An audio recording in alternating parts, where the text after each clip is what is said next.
गिनती की किताब उसका 3रा बाब।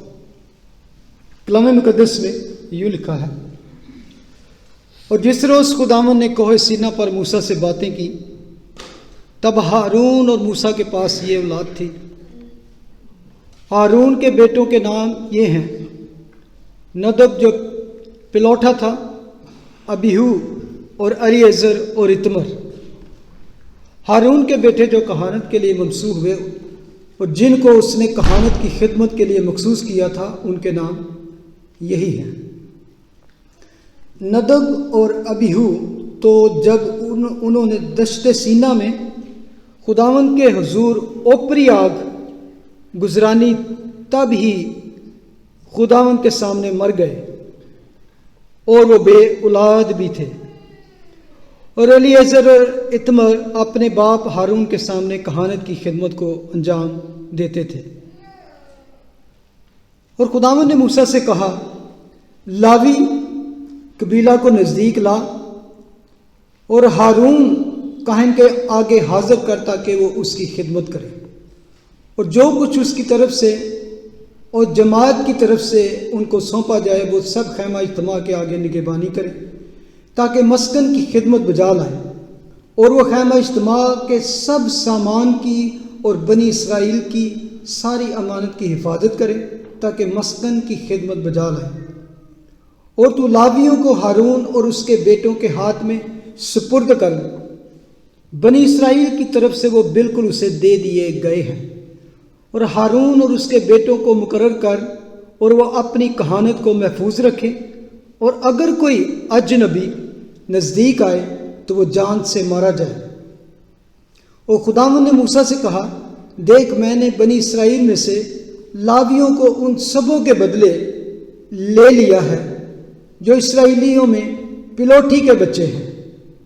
सो लावी मेरे हों, क्योंकि सब पिलोठे मेरे हैं, इसलिए कि जिस दिन मैंने मुल्क मिस्र में सब पिलोठों को मारा, उसी दिन मैंने बनी इसराइल के सब पिलोठों को, क्या इंसान और क्या हैवान, अपने लिए मुकद्दस किया। सो वो ज़रूर मेरे हों, मैं खुदावंद हूँ। खुदावंद के कलाम के पढ़े और सुने जाने पर खुदावंद की बरकत हो, आमीन। जैसा कि हमने लास्ट टाइम ये एक नई बुक को शुरू किया, नंबर्स, गिनती की किताब। हाईली पीपल जो कोई बाइबल की तरफ अपनी डिवोशन में टाइम गुजारना चाहते हैं, तो वो ज़बूर की स्टडी करेंगे। ज़बूर पर रोज कोई ना कोई ज़बूर पढ़ेंगे, या न्यू टेस्टामेंट में से कोई बात पढ़ेंगे, कोई इस तरह ज़बूर पढ़ेंगे जो उन्होंने जिंदगी में अच्छा लगे, या किस तरह। एनीवे, रेवलेशन, खुदा के मुंह की बातें। अगर हम पैदाइश पर गौर करें तो पैदाइश किस तरह शुरू हुई? Is the beginning of what? Wonders, अजायबा, खुदा की पावर हम देखते हैं। बुक ऑफ जेनेसिस को बेशक उसमें बहुत कुछ है, लेकिन वंडर्स, अजायबा, खुदा के बड़ी बड़ी कुदरत के काम नजर आते हैं, जिसमें उसने तख्लीक की, क्रिएशन, ऐसी ऐसी बातें हम जिसको आज इस दुनिया के जो मॉडर्न लोग हैं, साइंटिस्ट हैं और जो इवोल्यूशनर, उनके सामने इसका मुकाबला है। उसके बाद हम देखते हैं बुक दूसरी कौन सी है? एक्सोडस में एग्जिट। और वहां क्या थी? खुदा ने 400 साल तक अपनी कौम को रख दिया। They were waiting for a deliverer, छुड़ाने वाले का इंतजार करते, मसाया का वेट कर रहे थे कि खुदा ने इब्राहिम से वादा किया था कि तेरे लोग इस मुल्क में 400 साल तक गुलामी में रहेंगे, लेकिन फिर मैं उनको वहां से निकालूंगा वहां से।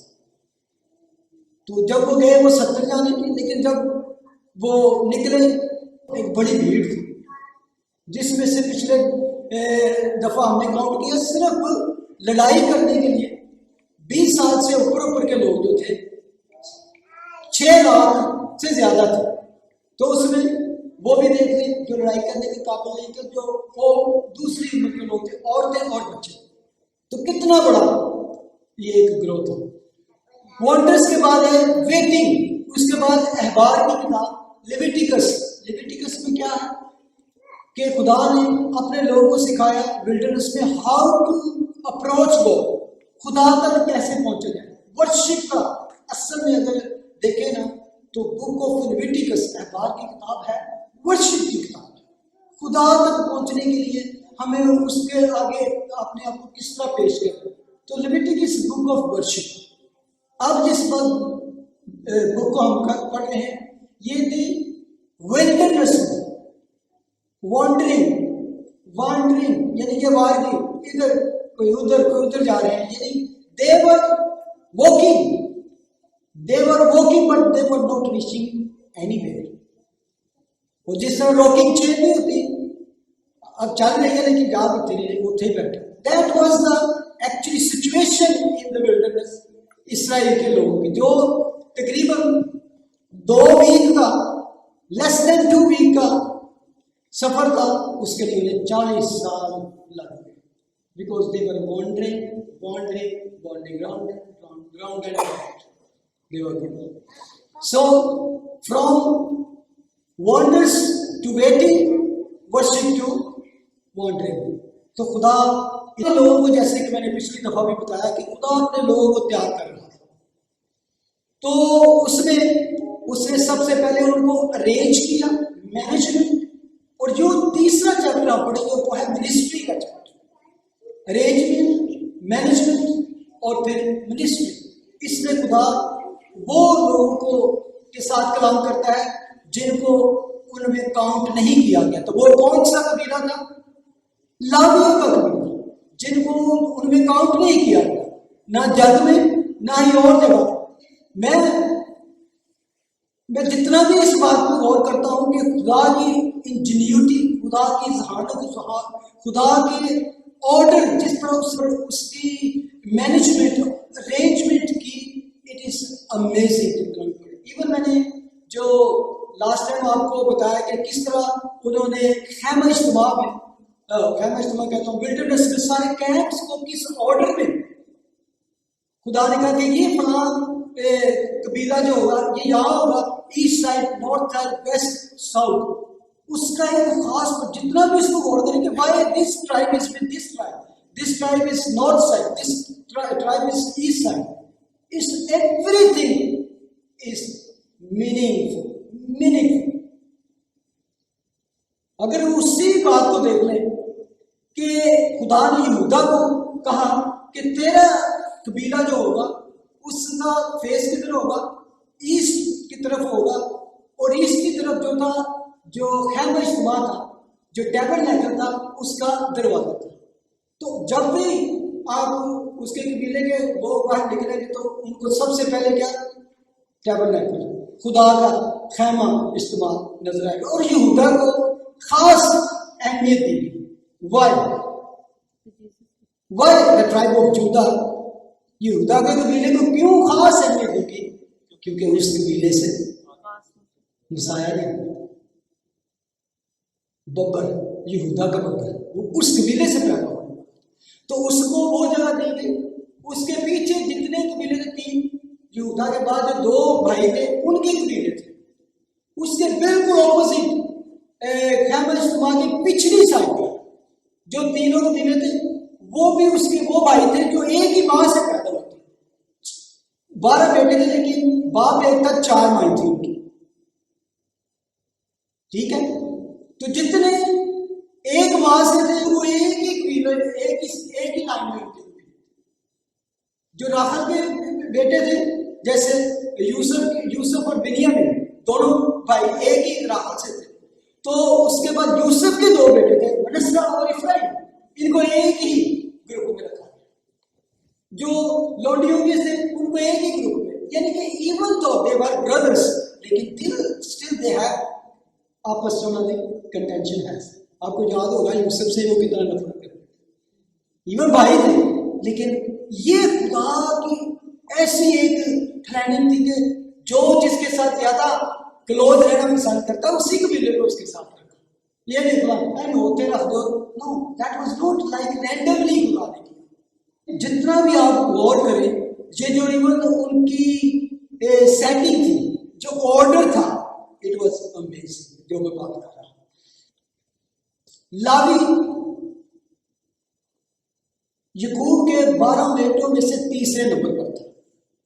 याकूब के 12 बेटे थे। पहले बेटे का क्या नाम था, किसी को पता? प्लोटा जी, रूबन, दूसरा शमोन, तीसरा लावी, चौथा यहूदा, पांचवा इश्कार और जबूल। और ये 6 भाई थे। ये 6 ये एक ही जो माँ थे थे। लावी और शमोन के बारे में किसी को कोई खास बात क्या? लावी और शमोन के बारे में एक बड़ा अजीबोगरीब वाकया है। इन्हीं की एक बहन भी थी, दीना को मारा था। तो जब दीना जब बेवकूफी होगी तो लावी और शमोन थे जिन्होंने उस शहर के लोगों को जाकर इन्हीं के घर में सारा शहर तबाह कर दिया अपनी बहन की खातिर। लावी जो था उसके 3 बेटे थे। आगे लावी की जो नस्ल, मैं लावी की तरफ आ रहा हूँ क्योंकि मैं अब आ रहा हूँ क्लोज उस मिनिस्ट्री की तरफ जो खुदा ने खिदमत दी। क्या क्या तरीका कार था, किस तरह खुदा ने इनको कहा कि कौन सा काम किसने करना है, तो उसका ऑर्डर क्या होगा, तो उसने उस खिदमत में किस तरह काम किया, जिसको किस तरह इसमें मुकर्रर किया गया, यहाँ मुकर्रर किया गया, तो वो किसके अंदर होंगे, वो क्या करेंगे, और दूसरा जो खिदमत करता है उनके साथ उसका नेतृत्व क्या होगा। जब खुदा ने इन कबीलों को उस ऑर्डर में कहा कि अपने अपने कबीले इस तरह लाओ, तो लावी थे, तो इसको खुदा ने चुना अपने बिल्कुल क्लोजेस्ट। तो क्योंकि लावी कबीला सारा चुना गया, लावी के जो 3 बेटे, मैंने पिछली दफा भी उनके नाम पढ़े थे, मेरे ख्याल आज भी पढ़े, किसी को याद? लावी के 3 बेटे थे, कौन थे? चले मैं बताता हूँ। कहात, मुरारी और जस्सू, ये 3 बेटे थे, ठीक है, लावी के। अभी मैं हारून तक नहीं पहुंचा, मूसा तक नहीं पहुंचा। जो लावी था, ये कह सकते हैं कि मूसा और हारून का परदादा था, ठीक है। और इनमें से जो कहात जिसको कहा जाता है, उस कबीले में से इमरान पैदा, और इमरान का जो बेटे थे वो थे हारून और मूसा, ठीक है। तो हारून और कबीला, फिर खानदान, फिर ग्राम, इस तरह इसको डिवाइड करते थे। पूरा कबीला, इसमें से फिर खानदान आ गया, फिर उनमें से एक ग्राम। तो जो हारून जो था उसको तो मिल गई कहानत, प्रीस्टहुड, ठीक है, प्रीस्टहुड उसको मिल गया कि जितने भी टेंपल के साथ, स्पेशली इवन जो होली ऑफ होली के अंदर जा सकता था, पाक तरीन मकाम तक जा सकता था, वो तो हारून हाई प्रीस्ट, सरदार कहानी अंदर जा, वो भी साल में एक दफा। बाकी कहानी जो थी उसकी ही नस्ल से चलती थी, दूसरे लाभियों की नहीं। थोड़ा कॉम्प्लिकेटेड लग रहा है, लेकिन तीनों बेटों में से समझ लीजिए एक की नस्ल में से कहानी मिली, लेकिन दूसरे जो 2 बेटे थे, मुरारी और जसून, उसकी औलाद को भी टेंपल की खिदमत मिली, खैमा इज्तिमा की खिदमत मिली।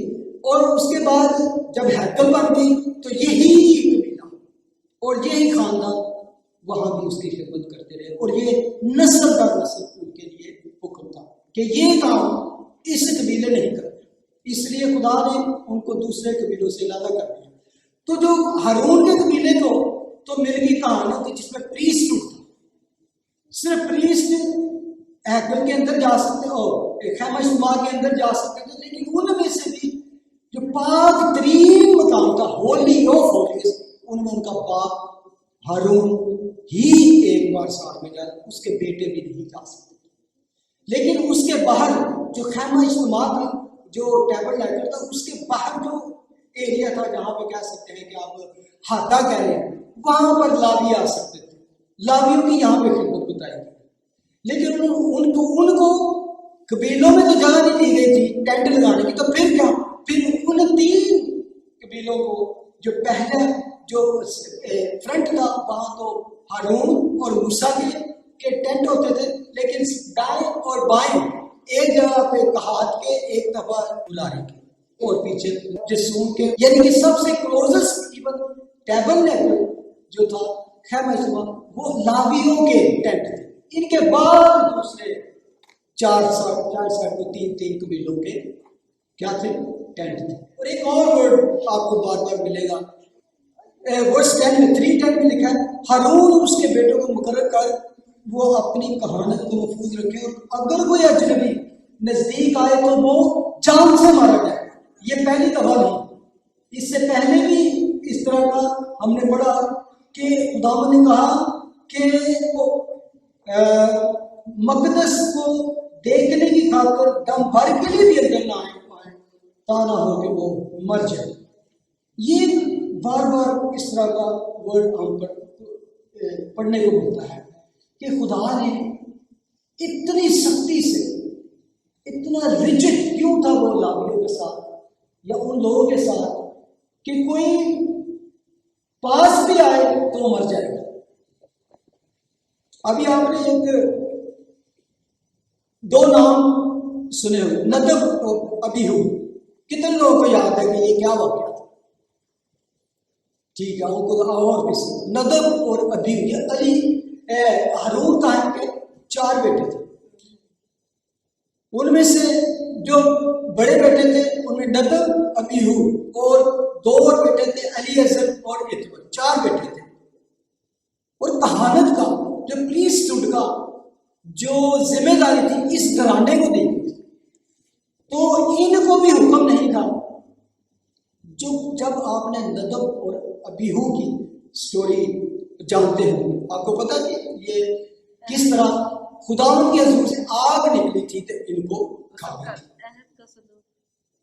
अहबार की किताब में मेरा ख्याल है हम उस एक पैसेज को अगर पढ़ लें आपको थोड़ा पता चल जाएगा कि खुदा ने जब ये हुक्म दिया, तो आम बंदा भी जब ये पढ़ता है तो उसको लगता है कि यार क्यों खुदा ने ऐसा किया। ये लेविटिकस चैप्टर 10 में इसके बारे में वाक़या है, चैप्टर 10। और नदब और अबीहू ने जो हारून के बेटे थे अपने बखूर दान को लेकर उनमें आग भरी और उस पर और ऊपरी आग जिसका हुक्म खुदावंद ने उनको नहीं दिया था खुदावंद के हुजूर गुजरा, और खुदावंद के हुजूर से आग निकली और इन दोनों को खा गई और वो खुदावंद के हुजूर मर गए।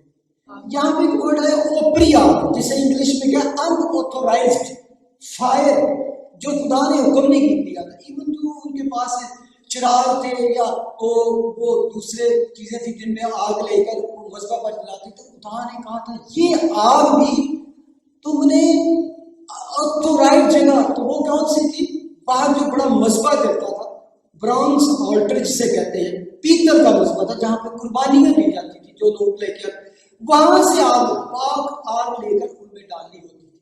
लेकिन उन्होंने उस सोर्स से नहीं बल्कि किसी और सोर्स से वो आग ली, और इस वजह खुदा ने उनको क्या किया, वहीं पे भस्म कर दिया, वहीं पे भस्म कर दिया। और that is so sad, it's a tragedy, you can say it's a big tragedy. तब मूसा ने हारून से कहा, ये वही बात है जो खुदा ने कही थी कि जो मेरे नजदीक आए जरूर है कि वो मुझे मुकद्दस जाने और सब लोगों के आगे मेरी तमजीद करें। हारून चुप रहा। सिर्फ यही ट्रेजेडी नहीं थी, अगर आप आगे जाके पढ़े तो मूसा ने जो उसके बाद उनके बाप को बात बताई उसके भाइयों को, that was more shocking, heart breaking. मूसा ने हारून ने उसके बेटों एलीएजर और इतमर से कहा जब वह बच गए थे, ना तुम्हारे सर के बाल बिखरने पाए, ना तुम अपने कपड़े फाड़ना, ता न हो कि तुम ही मरो, ना सारी जमात पर उसका वजन नाज़िल हो। पर इसराइल के सब घराने के लोग जो तुम्हारे भाई हैं उस आग पर जो खुदावंद ने लगाई है नुहा करें, और तुम खैमा इज्तिमा के दरवाजे से बाहर न जाओ, ता ऐसा ना हो कि तुम मर जाओ, क्योंकि खुदावंद का मसक करने का दिन तुम पर लगा हुआ है। सो उन्होंने मूसा के कहने के मुताबिक अमल किया। यंग सन्स सामने बसने वाले, रोना नहीं, वाह वेला नहीं करना। कितना सख्त हुक्म है किसी बाप के लिए, किसी माँ के लिए, कि सामने उसके यंग बच्चे जलकर भस्म हो जाए, आंसू नहीं बहाना, रोना नहीं। And that was so sad, so harsh आपको लगता है कि, लेकिन इसके पीछे खुदा, और ये नहीं कि यहां पर ये वाक्य, आपको याद होगा कि हमने जाकर हमने एक दफा ऐद को संदूक को दो शख्सों ने आग लगाने की कोशिश की, संभाली, वहां पर भी वो जब वो गिरने लगा था ठीक है। खुदा ने इन लोगों को खास ऑर्डर दिया, उसकी खास डिटेल्स थी, तफसील थी कि हर चीज जो हैंडल करनी है उसके मुताबिक एक एक बात बता। अब यहां पर जब लावियों को खिदमत का काम दिया गया हारून के बेटों के साथ, लेकिन बाकी जो लावी थे उनको कहा कि तुमने एलिएजर और इतमर जो हारून के बेटे उनके अंदर काम करो, जैसे जैसे वो कहेंगे उसके, और उनको अंदर आने का हुक्म नहीं कहते, और अंदर आने का नहीं कहते। और अगर उनका काम क्या था, उनका काम था कि जब कूच का टाइम, क्योंकि खुदा ने हुक्म दिया था कि जब तक बादल ठहरा रहेगा तब तक तुम्हारे खैमे तुम पड़ाव किए रहो, जो ही सुबह उठो देखो हाँ जी बादल हिलना शुरू हो गया, सारे नजर से चलो भी पूछ। तो उनका क्या काम था कि जितना ये टेम्पल का सारा साजोसामान है आपने पढ़ा है, उसकी और इन सारी चीजों की हिफाजत करनी है, और उनको जब कूच करना है, जब ट्रैवल करना है, तो उनको उखाड़ कर, उनको बैलों पर लाद कर, जो भी उस वक्त उनके पास सवारी, तो तुमने ट्रैवल करना है। और उसमें भी खास डिटेल्स दी कि कौन से बंदे ने, कौन से कबीले ने, इवन जो जसून कबीले के लोग थे उन्होंने कौन कौन सी चीज को उठाना, कहात के लोग उन्होंने कौन कौन सी चीज को उठाना, और कोई भी इवन लावियों में से एक कबीला दूसरे के काम में दखल नहीं दे सकता, अगर वो उसमें रहेगा तो वही जान से मार।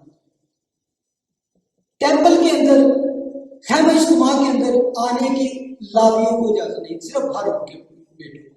वर्ष 21। और जसून के खानदानों को जो उसने काम दिया था वो था वर्ष 25। खैमा इज्तिमा के जो सामान बनी जसून की हिफाजत में सौंपे जाए वो ये है, मस्कन, खैमा और उसका गुलाब, खैमा इज्तिमा के दरवाजे का पर्दा, और मस्कन और मजबा के गिर्द के सहन के पर्दे और सहन के दरवाजा का पर्दा, वो सब रस्में जो उसके काम में आती है। मैं इसको मुख्तसर पढ़ता हूँ, इसको जो चैप्टर 4 में जाकर और डिटेल के साथ बताया गया है। कभी कभी पता है रिपीट क्यों करना पड़ता है बहुत सारी चीजें।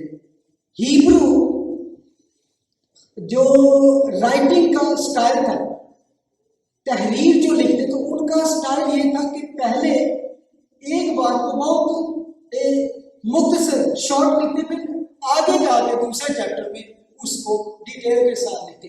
अगर आप बुक ऑफ जेनेसिस चैप्टर 1 पढ़े जहां पर तख्लीक है, क्रिएशन है, चैप्टर 2 में जाके आपको उसकी डिटेल मिलेगी, जेनेसिस के दूसरे चैप्टर में। फिर किस तरह खुदा ने उसको बताया, बनाया, उसकी पूरी डिटेल मिलेगी तफसील के साथ। तो इसी तरह ये उसका ये स्टाइल था लिखने का। तो इसको आप जाके आगे इवन चैप्टर 4:24 में जाकर इसकी पूरी डिटेल पढ़ेंगे कि कौन कौन से चीजें इस कबीले ने करी थी। दूसरा कबीला का हाथी था, उनके लिए था वर्ष 31। और संदूक और मेज और शमादान दोनों मस्जिद मकदस के ज़रूफ जो इबादत के काम में आते हैं, और पर्दे और मकदस में बर्तन का सारा सामान, ये सब उनकी जिम्मेदारी। लेकिन ये जो चीजें थी ये टेंपल के मजबा के अंदर थी, उनको अंदर जाने की इजाजत नहीं थी। तो खुदावन ने मूसा को हुक्म दिया आगे जाकर, वो कहता है कि जब ये अंदर जाए तो ये तो मर जाएंगे, लेकिन तू ऐसे करना, सबसे पहले हारून के बेटे अंदर जाए, वो ये जितने हैंडल करें वेसल्स जो होते हैं बर्तन, उनको लावी को ही हाथ में लगाए, ना ही ऐड के संदूक को, ना शो ब्रेड की टेबल को, ना ही शमादान को, ना ही जितने, ये सारे इकट्ठे करके इनके ऊपर गिलाफ चढ़ाए, इनके ऊपर पर्दे ऊपर से उतार के इनके ऊपर, तो फिर जब ये ढके जाए, ऐड का संदूक भी ढका जाए, वो सारी चीजें वो अंदर आए, तो उनको सिर्फ उठाना है, उसके अंदर झांकने की जरूरत नहीं है, टच करने की जरूरत नहीं। You have to just carry on all the way जहां पे जाना, you don't have to touch. तुसी टच भी करना, चलो डंडे चुकना ले लेंगे वो से, और ना ही वो कहते हैं अंदर आ जाओ, ये ना कहने चक के ओके बस। Readers of the last hour किसे देखी, इंडियाना जोन की, उसमें उस तरह का थोड़ा दिखाया कि वो अहद के संदूक को झांकने की कोशिश करते हैं, दैट इज जस्ट उन्होंने एक फिक्शन, लेकिन खुदा ने उनको मना किया था कि डोंट डू दैट।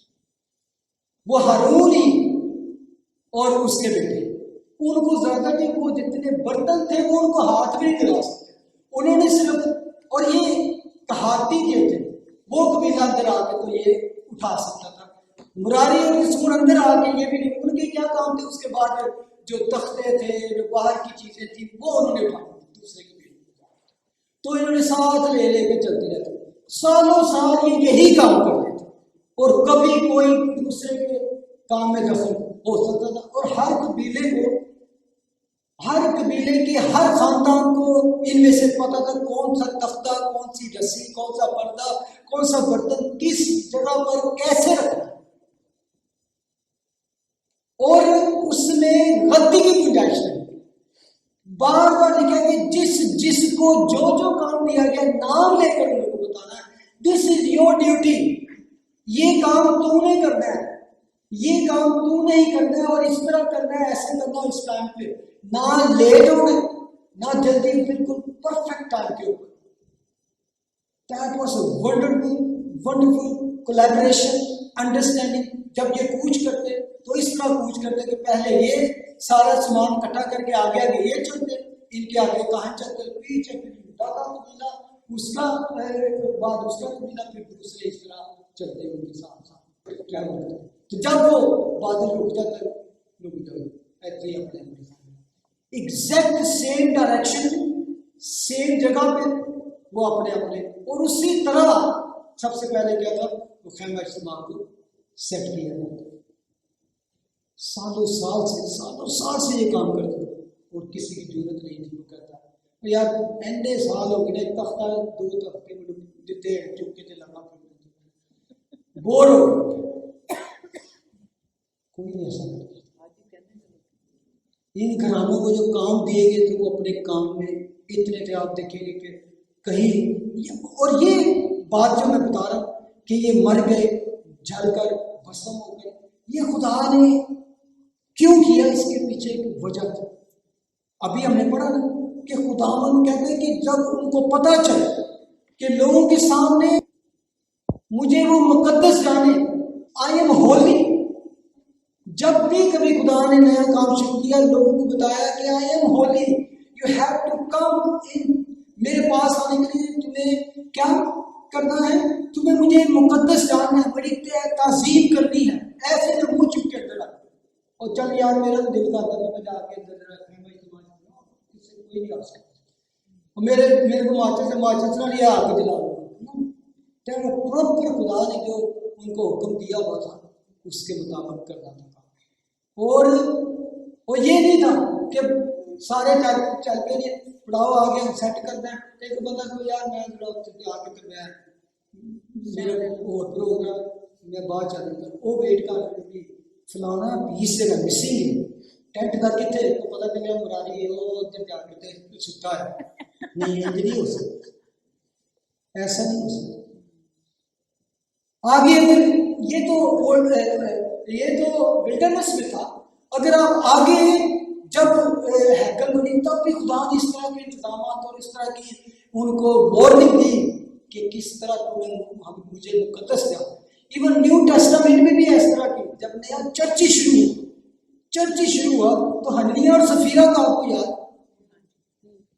ये नहीं कि ये ओल्ड टेस्टामेंट वाली बात जी खुदा बड़ा नरम हो गया, वहां पर भी जब स्टार्ट ऑफ द चर्च तो खुदा ने उनको स्ट्रक करके मार दिया ताकि लोगों को पता चले कि यह गेम नहीं है, ये छोटी जी गल नहीं।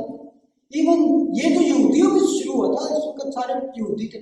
जब जेंटाइल्स में खुदा ने काम शुरू किया गैर कौमों में, तो करंथियन के खत में जाके हम पढ़ते हैं, आज हम होली की मीटिंग भी करें, वहां पर खुदा ने कहा कि कोई नामुनासिब तौर पर मेरी रोटी और इस प्याला में से ना पिए, इसी वजह से तुम में बहुत से कमजोर और बीमार बहुत से मर भी गए।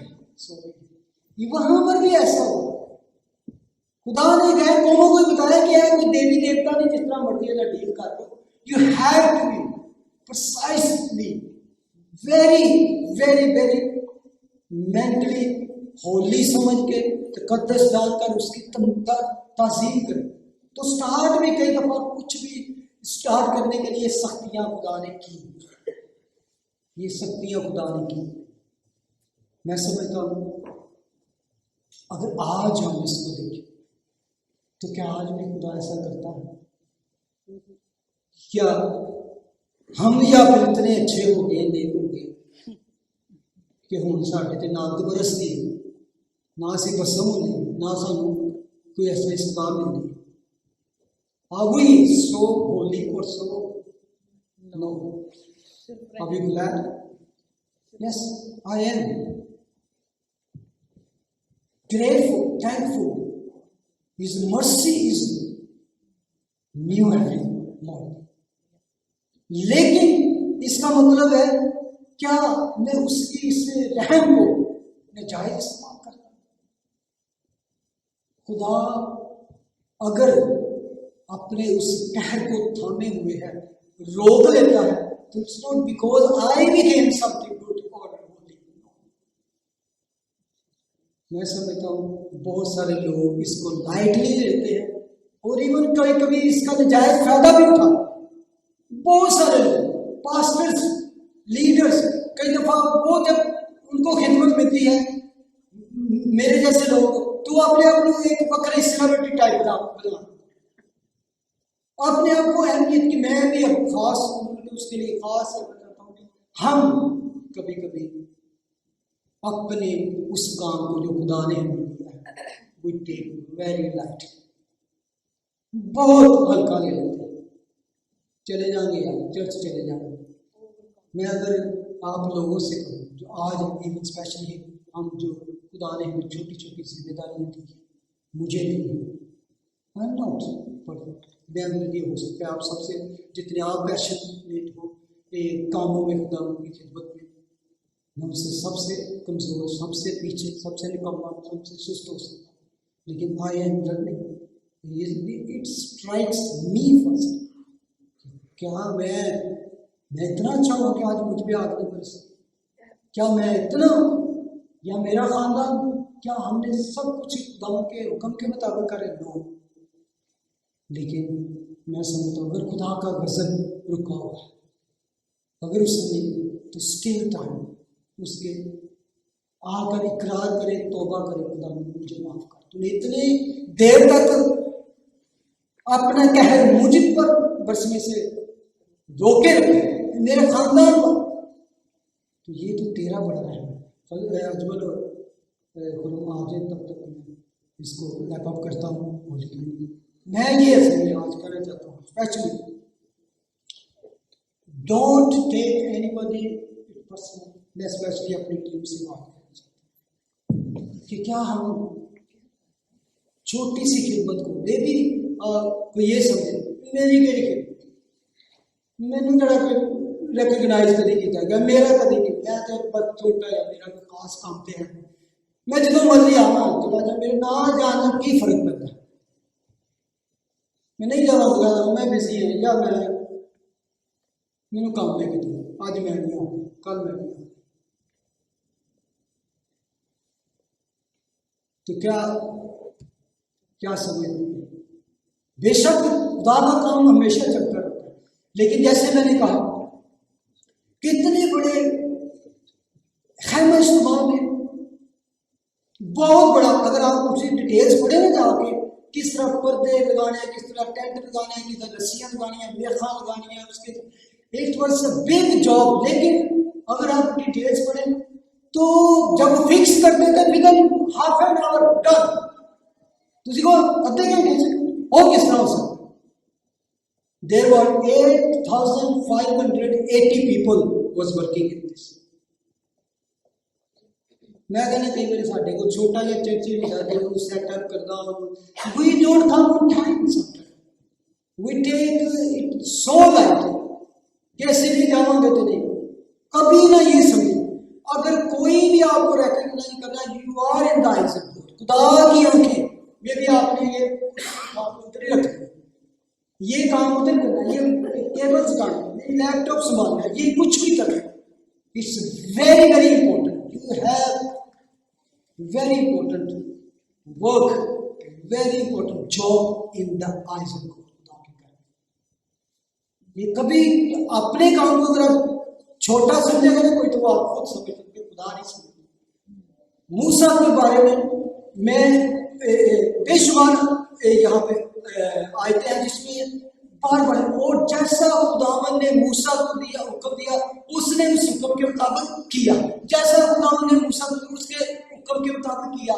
बार बार बार बार बार ये वर्ड आएगा. जैसा खुदावन ने हुक्म दिया उस हुक्म के मुताबिक, as God commanded him, he did that. हारून और उसके साथ ये वर्ड आता है.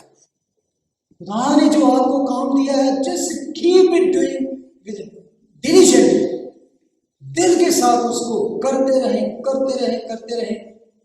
इवन लुकिंग एट एक हाथी की कर देने, जसोनी की कर देने और उनके बेटे ने बड़ा उत्ते मिलिया है कि वो नो. खुदा की नजर में आपकी उसकी उसकी मेरी एक डिफरेंट पर्सनैलिटी है. वो आपको उसी तरह जानता है और वो जानता है कि आपको काम दिया है, वो उससे ही आपको बरकत है. हम खुदा उनका शुक्रगुजार करेंगे कि खुदा ने मौका दिया कि हम इस कलाम को सुन सके और खड़े हो जाए. हम आज होली कम्युनियन में शामिल होंगे और खुदा चाहता है कि आज इस मज़बा के आगे जो खुदा ने हमें दिया है हम अपने आप को रखें और खुदा मुझसे नया ऐड करें. मैं मेरा ये मैं और मेरा हस्बैंड में जो भी खुदा ने मुझे दिया है, मैं उसको दिल जमी के साथ अपने सारे काम छड़ के खुदा को पहला दर्जा, खुदा को पहला दर्जा देंगे तो आपको मुझे बताने की जरूरत नहीं, वो आपको भी पहला दर्जा देता है. फिर वो आपकी दुआ से भी उस तक होती है. तुसी कहो जी ये बाद च कर लांगे, पहले यह काम कर लिया. हाँ जेडे जरूरी नहीं, खुदा को पता है वो ऐसी गल नहीं. ही नोज कि तुसी काम भी करना है, तुसी अपने बच्चों की जिम्मेदारी है, वो खुदा दसन की जरूरत नहीं. He knows. लेकिन सम टाइम हम एक्स्ट्रा अपने प्रोग्राम बना लेते हैं जिसमें हम इसको कहते हैं सेकेंडरी, चल कर देंगे, नहीं जा पाते एक दिन. हाँ मुझे पता है कई बार ट्रेजिडी हो जाती है जहाँ पे करना पड़ता है. मेरे साथ रिसेंटली पीछे एक ट्रेजिडी हुई. मैंने कहा मेरे ना जो ट्रेजिडी है, मैं खुदा को पीछे होना चाहिए. सॉरी आप वेट कर रहे हैं. मैं एक बड़ी इंपॉर्टेंट बात, उस पूरे वक्त मैं ना कलाम पढ़ना चाहता, ना दुआ करना चाहता, ना कुछ नहीं करना चाहता. I just want to die. और यह कुछ नहीं. मैंने 1 महीना तकरीबन, ये किसी को भी जब मेरे फैमिली को बताओ, मैं नेटफ्लिक्स देख रहा, ड्रामे देख रहा, फिल्में देख रहा, ये कर रहा वो कर रहा, यकीन बोलो इतना कुछ बात के, लेकिन किसी जगह पर मुझे चैन ही नहीं आया. मैंने कहा मेरे से ट्रेजिडी हुई. खुदा ने बताया इन्होंने ट्रेजिडी नहीं हुई सी, ये तो 2 पुत्र मर गए ना, तेरे ना कितनी बड़ी ट्रेजिडी हुई. की खोया कहते व्हाट हैव यू लॉस्ट कि तू पीछे हो. ऐसी तो बड़ी ट्रेजिडी तेरे ना हुई. मैं खुदा के पीछे और मैं बताऊँ इवन उन दिनों में ये चीज़ें मैंने वोट की, मैंने इतना गंद दुनिया में भर दिया जो ये करते हैं. शायद खुदा ने मुझे मौका उस मिजरेबल कंडीशन में देखो, everything is just damage. Every new drama film ये उसमें तो हॉलीवुड दुनिया में हमारे बच्चों यंग जनरेशन को सारे उसमें सब homosexuality, gayism, that is so everything just normal. हमारी जनरेशन जो उठेगी तो उसमें मैंने देखा था इवन नॉट हॉलीवुड बॉलीवुड ये सब कुछ आम है। ये सारा और कहीं मुझे चैन नहीं था, कहीं मेरा दिल सुकून नहीं पाता, कुछ भी दिग्वॉच करना कुछ nothing. And when I came back, this gave me peace. This gave me peace.